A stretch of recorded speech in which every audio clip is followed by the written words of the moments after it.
कुछ भी हो जाए, जाति जनगणना करवाएगी कांग्रेस पार्टी, करवाएगी, हमारा गठबंधन करवाएगा। एक प्रकार से हम स्नैपशॉट लेना चाहते हैं कि हिंदुस्तान में आज क्या हालात है।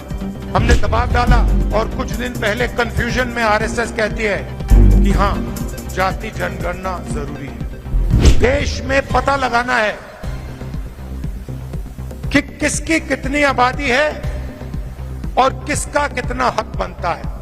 एक प्रकार से हम स्नैपशॉट लेना चाहते हैं कि हिंदुस्तान में आज क्या हालात है। आरएसएस के लोग कहते थे, बीजेपी के लोग कहते थे, इनके नेताओं के बयान हर रोज आते थे कि जाति जनगणना नहीं होना चाहिए। हमने दबाव डाला और कुछ दिन पहले कंफ्यूजन में आरएसएस कहती है कि हां, जाति जनगणना जरूरी है। कुछ भी हो जाए, जाति जनगणना करवाएगी कांग्रेस पार्टी, करवाएगी, हमारा गठबंधन करवाएगा। हमने जाति जनगणना की बात की। हमने कहा कि देखिए, देश में पता लगाना है कि किसकी कितनी आबादी है और किसका कितना हक बनता है। मैंने कुछ गलत बोला? सही बोला ना कि ये पता लगाना है, अलग अलग वर्ग के लोग हैं, ये कितने हैं, इनकी आबादी कितनी है और इनका हक क्या है और कौन सी संस्थाओं में इनके लोग हैं। एक प्रकार से हम स्नैपशॉट लेना चाहते हैं कि हिंदुस्तान में आज क्या हालात है। बीजेपी को लोग एकदम कहते नहीं। हमने दबाव डाला, न्याय यात्रा की, और पहले ये सारे के सारे लोग कहते थे कि जाति जनगणना के हम खिलाफ हैं। आरएसएस के लोग कहते थे, बीजेपी के लोग कहते थे, इनके नेताओं के बयान हर रोज आते थे कि जाति जनगणना नहीं होना चाहिए। हमने दबाव डाला और कुछ दिन पहले कंफ्यूजन में आरएसएस कहती है कि हां, जाति जनगणना जरूरी है। अगर आप आज कह रहे हो कि जाति जनगणना जरूरी है, तो पिछले 6 महीने में आप क्या कह रहे थे? मैं आपको बता रहा हूं, पार्लियामेंट में हमने कहा है, पार्लियामेंट के फ्लोर में, लोकसभा में मैंने कहा है, कुछ भी हो जाए, जाति जनगणना करवाएगी कांग्रेस पार्टी, करवाएगी, हमारा बीजेपी के लोग हिंदुस्तान के संविधान को खत्म करना चाहते हैं। सीधी सी बात है, आप देख लीजिए, जहां भी ये अपने लोग डाल सकते हैं वहां ये अपने लोग डाल देते हैं। चाहे वो इलेक्शन कमीशन हो, चाहे वो शिक्षा के इंस्टीट्यूशंस हो,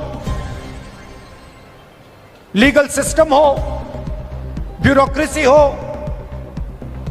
ये मेरिट नहीं देखते हैं। आज हिंदुस्तान में इनकी आंखों में एक ही तरीका का मेरिट है। अगर आप आरएसएस के हो तो मेरिट है, अगर आरएसएस के नहीं हो तो आपके लिए इन संस्थाओं में कोई जगह नहीं।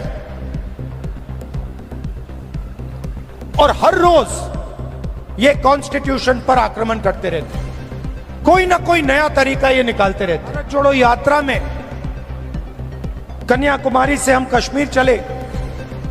लोग कहते हैं कि राहुल गांधी कन्याकुमारी से कश्मीर चला। नहीं, मैं अकेला नहीं चला था।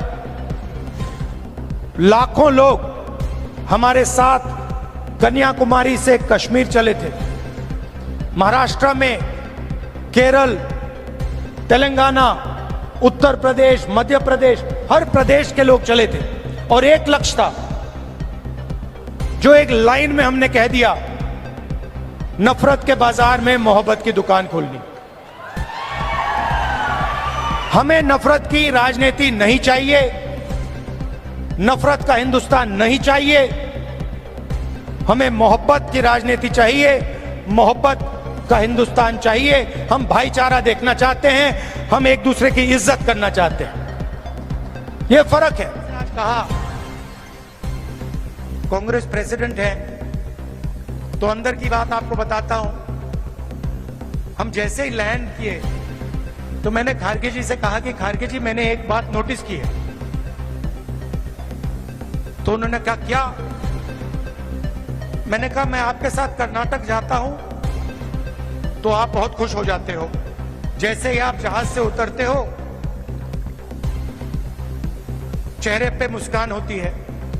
मगर मैंने एक और बात देखी है, जब आप महाराष्ट्र आते हो तब भी आप बड़े खुश होते हो, आपके चेहरे पे मुस्कान होती है। तो एक सेकंड में उन्होंने जवाब दिया, राहुल महाराष्ट्र में कांग्रेस पार्टी की विचारधारा बहुत गहरी घुसी हुई है, इसलिए जब मैं यहां आता हूं मुझे खुशी होती है। यहां पे विचारधारा कांग्रेस की है, अंबेडकर जी की है, शिवाजी महाराज, फूले जी की है, और इसीलिए मुझे यहां आकर उतनी ही खुशी होती है जितनी मुझे कर्नाटक में जाकर होती है। और यही मेरी फीलिंग है। जब भी मैं महाराष्ट्र आता हूं मुझे लगता है कि ये जो प्रदेश है हमारी विचारधारा का गढ़ है, फाउंडेशन है, और आप लोगों के डीएनए में हमारी विचारधारा है। और लड़ाई विचारधारा की है। जो आप हिंदुस्तान में देख रहे हैं ये सिर्फ पॉलिटिक्स नहीं है। पहले पॉलिटिक्स चलती थी, राजनीति चलती थी। आज हिंदुस्तान में आइडियोलॉजिकल लड़ाई चल रही है, विचारधारा का युद्ध चल रहा है। और एक तरफ कांग्रेस पार्टी और ये सब महापुरुष, और दूसरी तरफ बीजेपी। हम सोशल प्रोग्रेस चाहते हैं, हम सबको जोड़कर एक साथ आगे ले जाना चाहते हैं, और वो चाहते हैं कि चुने हुए लोगों को हिंदुस्तान का पूरा फायदा मिले। दलित दलित रहे,